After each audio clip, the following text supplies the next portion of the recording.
คาลันจโยจามนาโพนะกุณาสระโทปาภาเกวะโทสุภินังอาการตังสังฆานุภาเวนะวินาสเม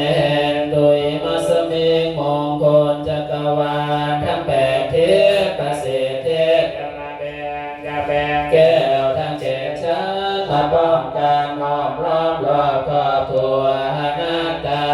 ราสเสมานาเขเตสมันตาสัตโยชนะสัตสหัสสนิพุทธาจารภริเกเตระกันตัวระกันอิมัสมิงมงคลจักรวาลทั้งแปดทิศประสิทธิจงมาเป็นกำแพงแก้วทั้งเจ็ดชั้นมาป้องกันพระบาทโดยอนันตาราชเสมานาเดเดสมันตาสัตโยชนะสัตสหัสสนิธรรมชาภริเกเต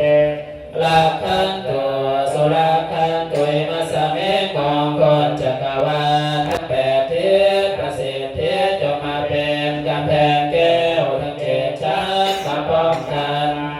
รอบครอบครัวอนันตาราชเสมานาเขเตสมันตาสัตโยชนะสัตสหัสสนิปัจเจกพุทธาจารภริเกเตลักขันตุสุรักขันตุอิมัสสมิงมงคลจักรวาลทั้งแปดทิศประสิทธิจงมาเป็นกำแพงแก้วทั้งเจ็ดชั้นมาป้องกันพระบาทตัวอนันตาราชเสมานาเขเตสมันตาสัตโยชนะสัตสหัสสนิสังฆาชาลภริเกเตระกันตุสุราคันตุกัปปัตตาจเนตุกาพยาปัตตาจเนพายาโสกัปปัตตาจเนโสกาสัพเพปิปานิโนเหตาวตาจามเมหิสัมปะทังปุญญสัมปะทังสัพเพเทวานุโมนันตุลาภสัมปติสิทธิยาทานังกทังตุสัทธายาสิรังลักขันตุสัพพะทังภาวนาภิรดาโหตุกัจฉันตุเทวตาตตาสัพเพพุทธา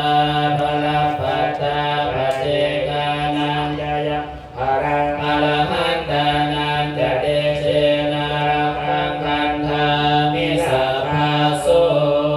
นะคัตตยะคาพุทธานังภะคะคะหะ